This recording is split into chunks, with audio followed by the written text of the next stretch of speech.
It's the Sunday Morning Brew with Maddie and Elle. Good morning. Hello, happy Sunday. Happy Sunday. There goes my husband with the dog.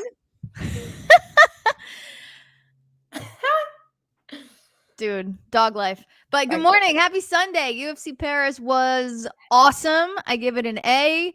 Yes. It was such a good card, and it was in the afternoon to boot, so let's fucking go. Oh, I love a daytime card. Seriously, your girl was in bed nice and early. It was fantastic.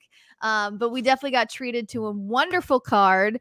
And yeah, I mean, plenty to talk about with this UFC Paris. And then we have UFC 307 coming up this weekend.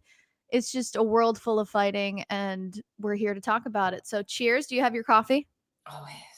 Always. Mine's like almost gone. So shout out to Grind Ops Coffee. Drinking mine already too. Oh yeah. I'm ready for cup number 2, but shout out to Grind Ops Coffee Co. They are always supporting us with delicious coffee. So make sure you get yours, grindopscoffeeco.com. And they have all these seasonal flavors right now too. Oh, let's go. Are they hopping on the pumpkin train? They're like, yeah, but like a bunch of them are sold out. So go. I saw like a gingerbread one, I think is already sold out. They all look good though. All right, dude. All right. Stop drinking crappy coffee and get Grind Ops coffee. How about them fans last night, Elle? If I hear one more person, the French fans are amazing.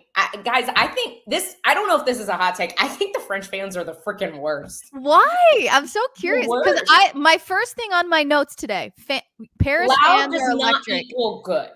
Okay.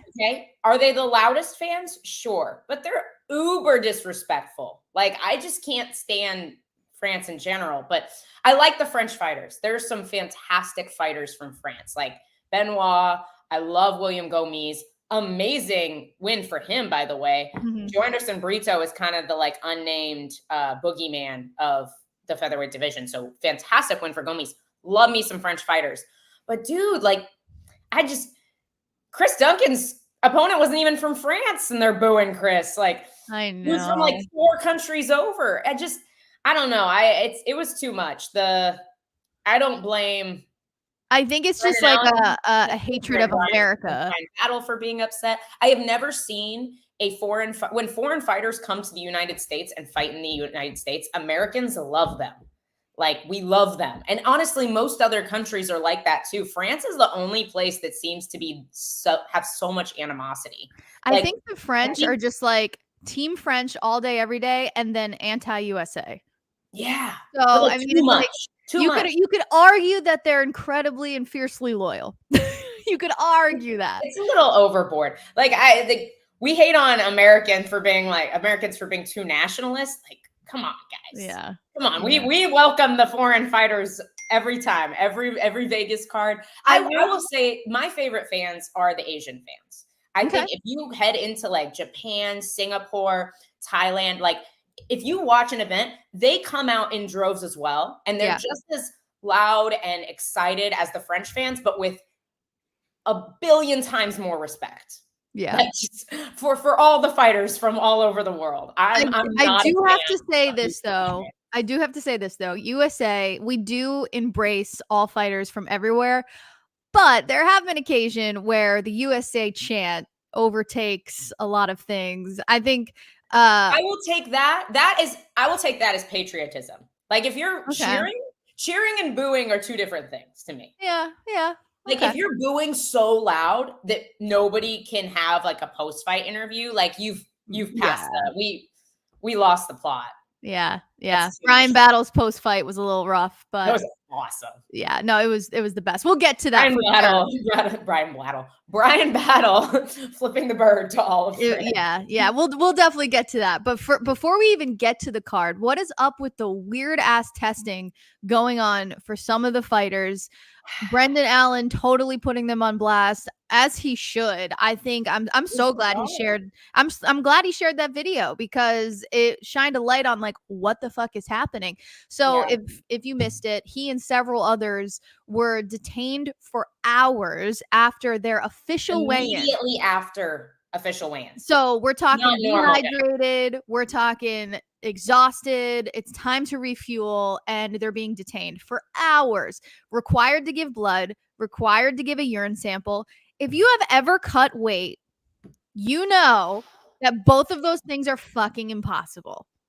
Like, this is ridiculous. I've been to so many shows with so many different performances, and I have never seen a state commission attempt to take blood immediately after somebody gets off the scale like that. Like, that doesn't make sense. Nobody does that because it's impossible. And so it seemed very obvious that they were keeping the fighters that were not from France.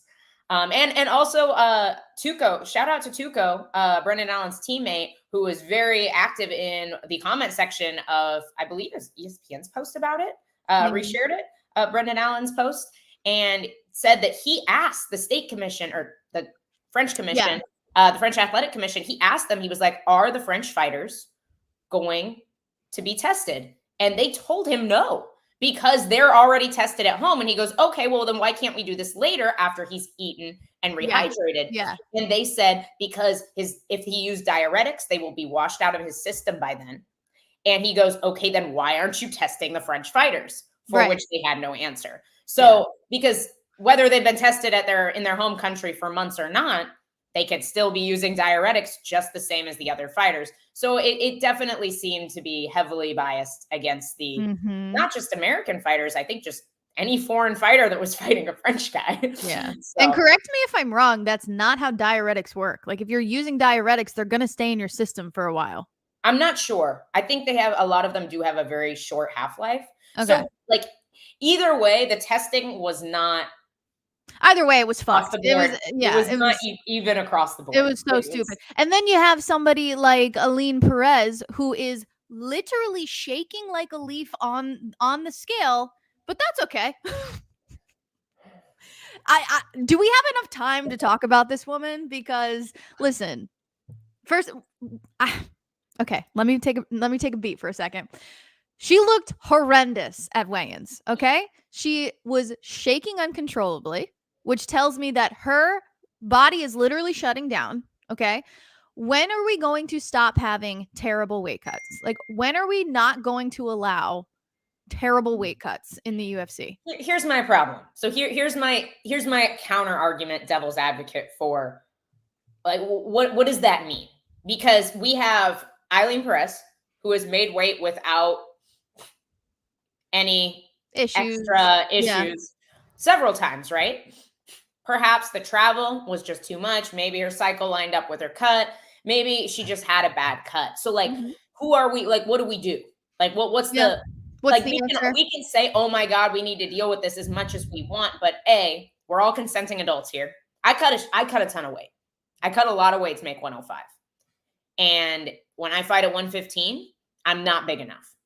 Like, it's a fact of the sport. I think the same goes for my husband, Grant. So it's like, we're all consenting adults. We have signed up for this. We know what it does to our health. Now, I will be honest. There are probably a lot of fighters that are still cutting weight wrong. And the UFC does offer nutritionists at the PI for them, which is something that they are probably the only promotion in the world that does that actually gives fighters resources to help them make weight in a healthy manner. And I'm sure not all of them are using them. So it's like, yes. Which I'll never understand, but. You could require them to use a nutritionist.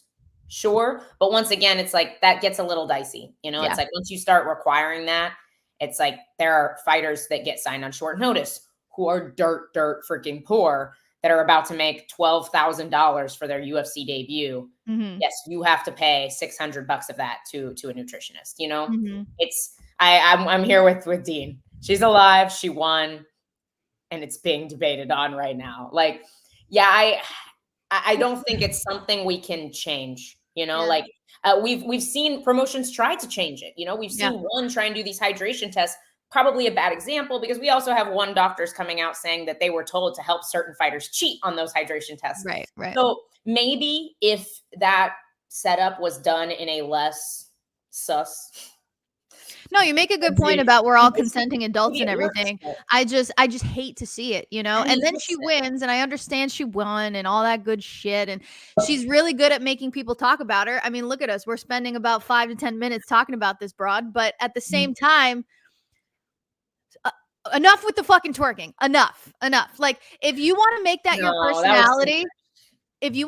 personality, I'm fine with it. I am all for it. If you won, drop it low, girl. Get it. If you twerk in my face after I twerk in my face, we're fucking fighting again. Me after that. No, yeah, no. If you're twerking in my face, we are fighting again immediately on site. Fuck you.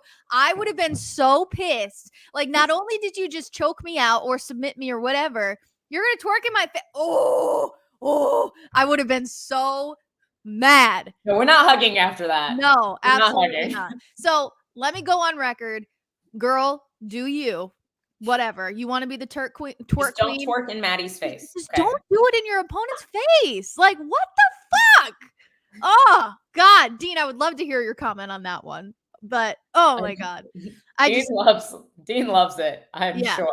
It just went right up my ass. Oh, my God. Islam is fighting Khabib. What?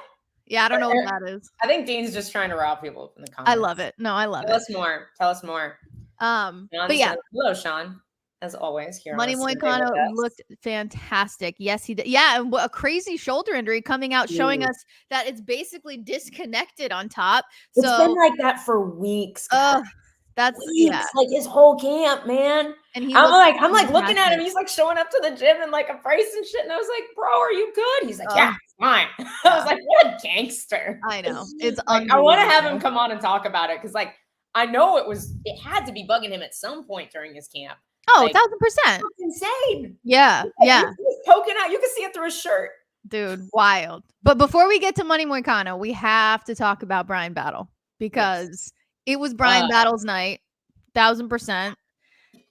From the walkout to the post-fight interview, it was Bryan Battle's night. And he kind of worries me. His fighting style worries me at times because he'll take some to give some. And 100%. It's working for him. It's freaking working, man. But I just worry that he's going to come across an opponent where that doesn't work. And, luckily it worked last night or yesterday, whatever. But he just needs to work on his defense the tiniest bit. He has the fighting style that I love to see strangers fight in. But would hate to see one of my friends fighting. Yeah, that's a great. See it if I don't know who they are. Right, because it's fun to watch and it's it's engaging and all that. But it's like let's work on some footwork, bud. Let's work on some head movement. Let's let's add that in. But incredible performance by him, flipping off the crowd. Yeah, this card was so much fun. I mean, Ziam's predicting his knee finish was like amazing against Matt Frivola, which was a nasty finish. And we glossed right over Chris Duncan. Yeah. Starting off tonight. It was the weirdest thing ever. I just have to say, shout out to Chris Duncan for realizing and not continuing because he could have easily just continued. Kept elbowing him for the foreseeable future. Seriously. He might have woken back up at some point. But what a bizarre fight. I'll be honest, I saw him he jumped for the guillotine. I was like, I think he might have this one. Mm-hmm. I see him pop his head, or I see him let go, and I was like, I literally stood up and was like, oh, and I was, and then I looked back and Chris is like, yeah. I'm like, what happened? I had to rewind. Yeah, it's like, wait a minute, what did I miss here? But yeah, great sportsmanship from Duncan.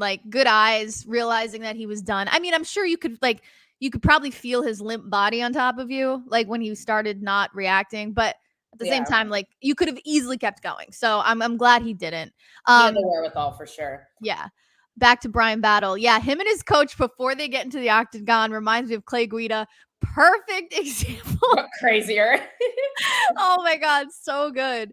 Yeah, they are quite the duo, that's for sure. Do you like to get slapped before getting in the cage, Elle? No, you're not into it? I think I'd cry. Oh he's my so God. Nice. Pitt's one of those coaches. Pitt is a great coach for sensitive ladies like me who need to be encouraged. Okay. That is the kind of coaching that I require. If he smacked me, I don't know what I do. That's so funny. Oh my God. What? Are we not cool anymore? So you need a cheerleader. You don't need. I do. I'm in the fight. I can handle some yelling for sure, because it's like there's already so much adrenaline. Right. Sometimes fighters need that, but like, yeah, outside, I'm not like please don't yell at me during fight camp while I'm cutting weight. Like that's not for me. Some people like that. That's not me. That's so funny. I love it. I will. What's that? I will cry. Oh no, we don't want that. We don't want that. Co-main event, dominant performance from Imavov. What an incredible performance. Well, dominant 2 rounds. Dominant 2 rounds. But I think this was a perfect example of experience taking over and Allen just not adapting with the game plan, and just like Brendan Allen is very good, but you could tell that like he just didn't adapt his game plan. I don't know that was the problem. He looked off. He looked absolutely exhausted. Yeah, going into round 2, he was done. We can speculate, of course, and I'm sure whether it's true or not, we'll probably hear it, is that the weight cut, lack of rehydration after the weight cut, having to sit there, not getting to refuel, maybe played a role. I don't know that it did, but he did not look himself. I think it was much more than just him not adapting. Like he just seemed absolutely exhausted, which is not something you typically see Brendan Allen doing. Like I mean, I agree to an extent though, because it's like Allen was doing really well on the feet, and then he just kept shooting for takedowns and missing. I'll agree with that. And shooting and missing. Part of that was him being so tired. Because you watched him, he would lose a takedown, and then instead of like, he had ample opportunity to like, all right, I'm going to be on my feet before he is, since he's obviously getting up, and he would just pull guard and be like, I'm too tired. Yeah. But it's like you have 30 seconds left in the round and you go for another takedown. Like just go at it in the center and throw punches. Like you don't have time. There's not enough time. There's not enough time to do anything. Like I get it, because when I'm tired, my go-to is to wrestle.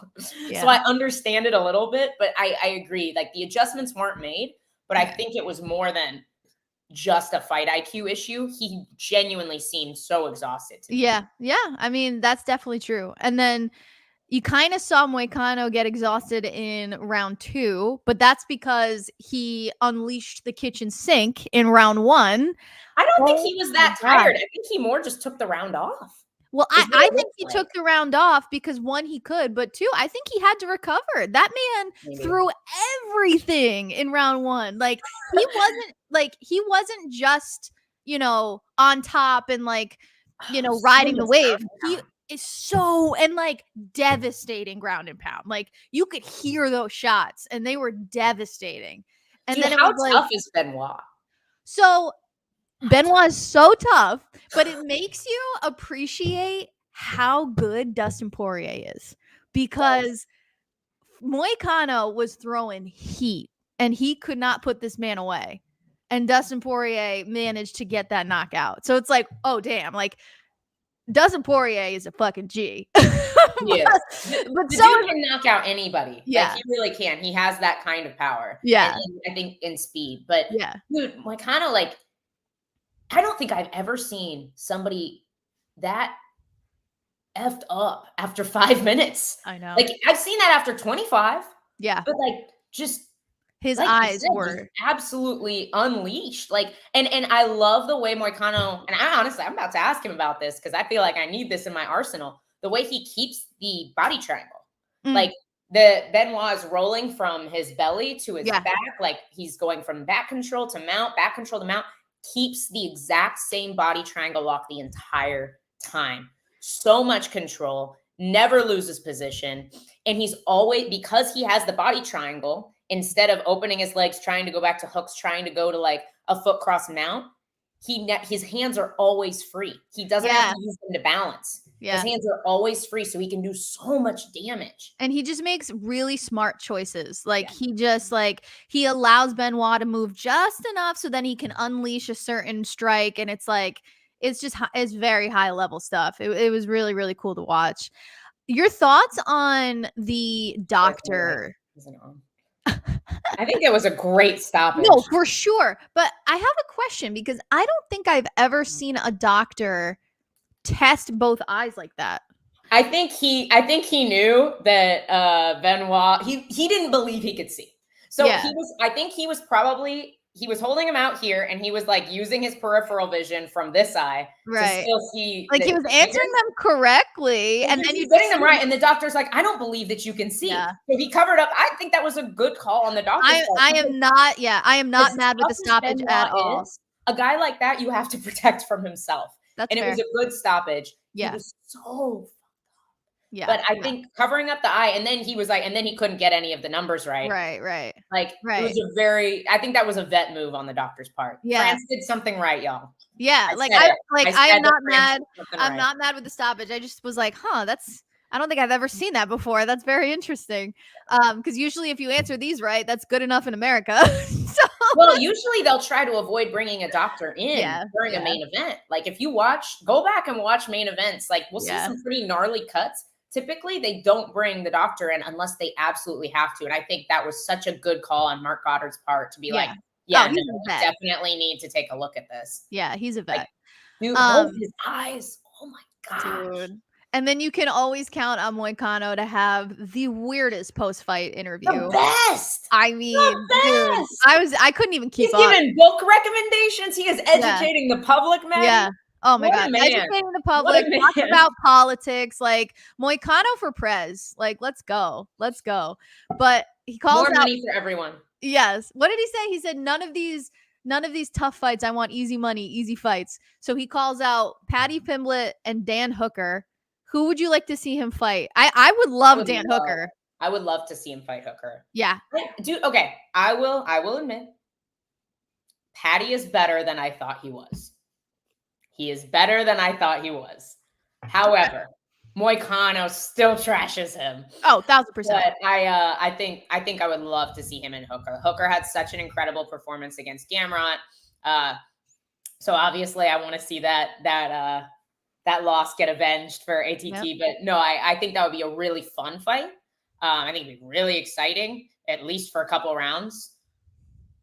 Because I don't think that fight's going the distance. I think that would be an electric fight. I mean, just the way that Dan Hooker fights and Moicano is just constant, like, white on right. Like, he's a style of grappling that nobody complains about because there's so much damage added in. Like, it's not boring. How often do you see fans happy with a round where a guy's in body triangle for 5 minutes? Right, because he uses it so smartly. Like, he uses it to create damage. He's not using it to like ride it out or let me wait for the perfect submission. Like, and that's a really difficult thing to do, guys. Yeah, like for sure. Being able to produce that much damage from a body triangle position, like I need everybody to know how incredible that is that Moicano did that. Like, that is a peak skill set that not a lot of people have in MMA. Agreed. I think this card, I'll give it an A. It was solid. Yeah. No, solid. I give France a C-, but I will give UFC Paris an A+. For sure. And we're a card for the fans. Yes, but very, very. And we're headed into UFC 307 this week, the return of Poatan. And this is shaping up to be a pretty decent card. Pennington versus Pena. Okay, I get it. It has to happen. Fine. Let's just give Kayla the belt already. I know, for real. I love that there's a little a tougher matchup than either of those girls. Oh, 1000%. I think Pena wins, and then Harrison fights Pena, and then we can finally say goodbye to Pena because I don't think any of us really want to hear her anymore. But can I just acknowledge that was almost the main event of this card?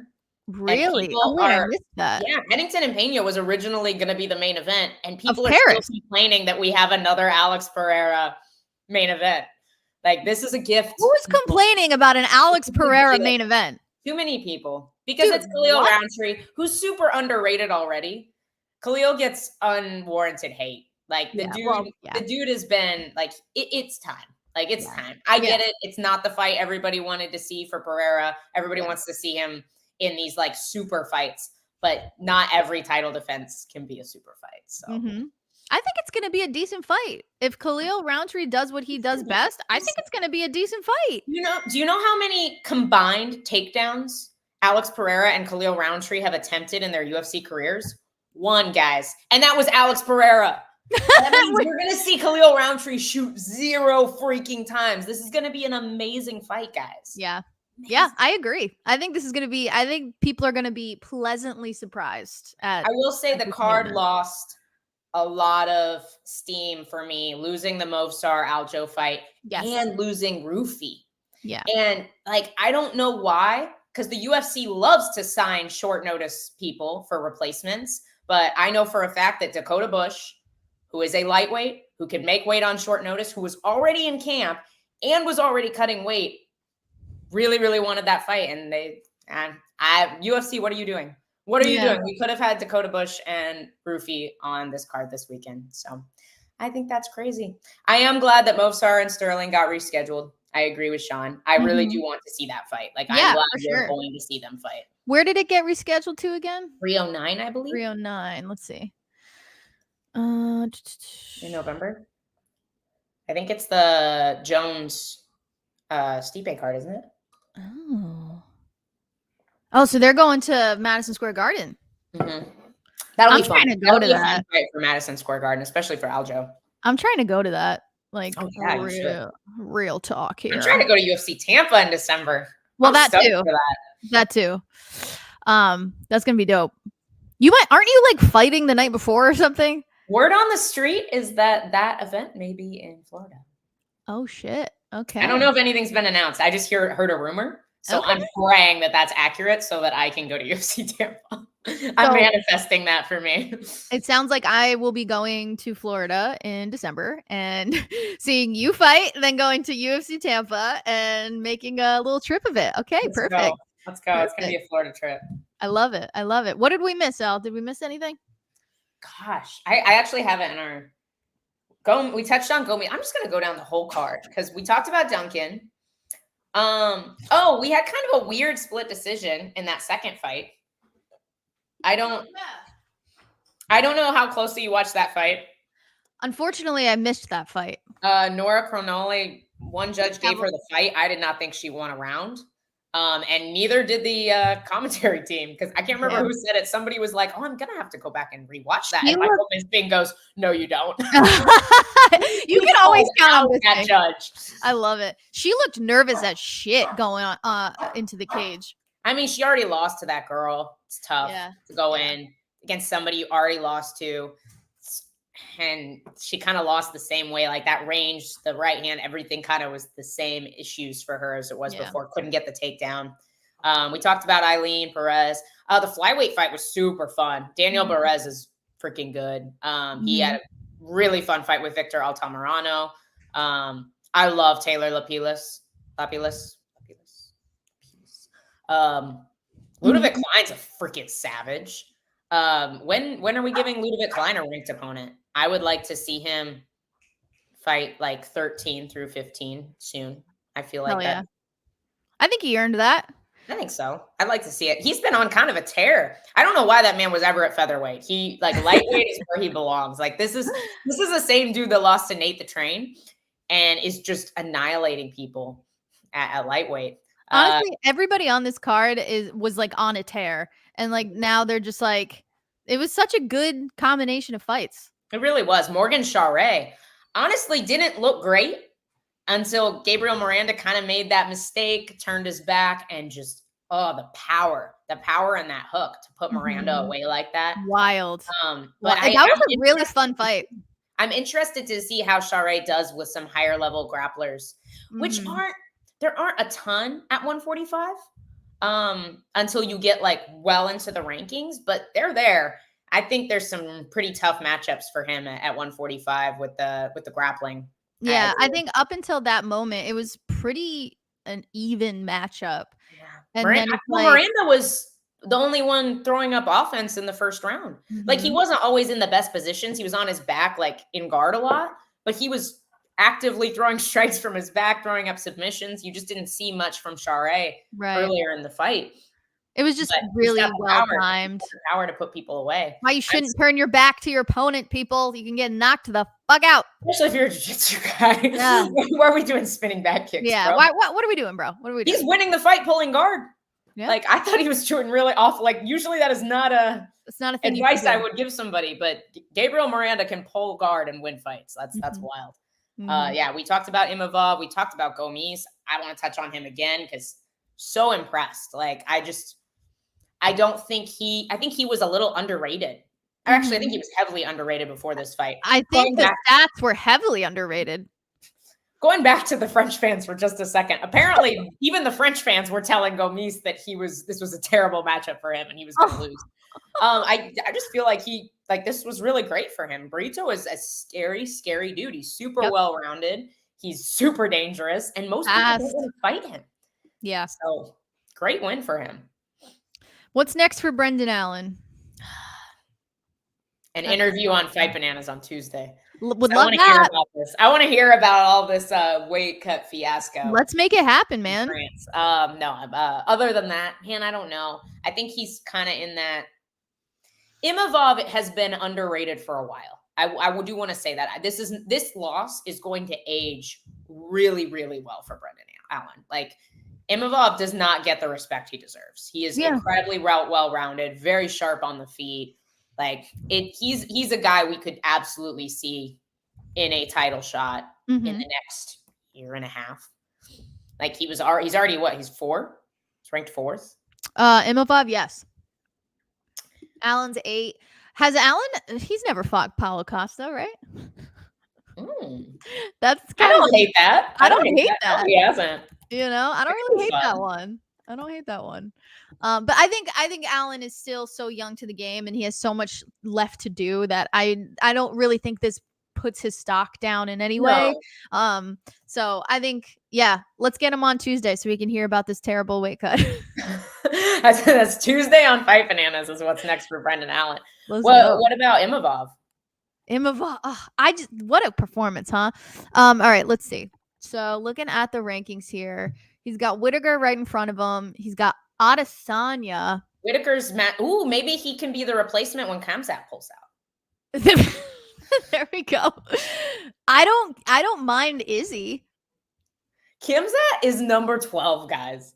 Which is crazy. He's so fighting crazy. Number 3. This is insane. Yeah. Insane. But that's only because of his inactivity. I mean, do you give him Izzy? I mean, I don't mind it, right? Because Izzy's lost his last few fights, right? And then like Strickland is probably getting the rematch with Duplessis. That was a close fight, and they've both like the UFC's talked about that. So Izzy's kind of the only guy in that range that doesn't have a fight right now, and he's not matched up, is he?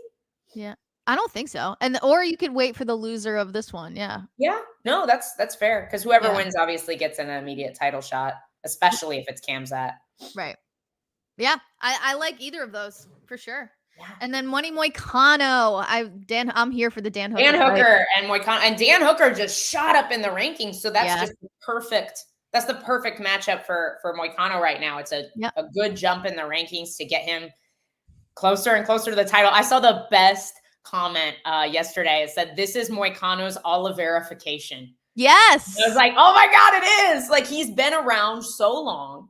And like, I think a lot of people probably didn't expect him to be on a tear like this just because when he first got signed, I think he was cutting way too much weight at 145 and he's been in so long. Like, he has grown up in the UFC. The dude has been in the UFC for ages. So I think it really is his Oliverification. Like, we're going to see Money Moicano on an absolute tear. We're in the money era. I'm here for that. But yeah, awesome card. I'm looking forward to the one this weekend. I think it's going to be great. Your matchmaking Monday is all done. We just crushed it. We did it. And then we'll be back on Tuesday for the Fight Bananas show. And we got plenty of fights to look forward to this week. Plenty of news to get to, all that good shit. But as always, thank you for tuning in. Grind Ops Coffee Co. Shout out to you for keeping us fueled and fired up every single morning. We love you. And yeah, that's about it. Have a great Sunday, everybody. We will see you Tuesday.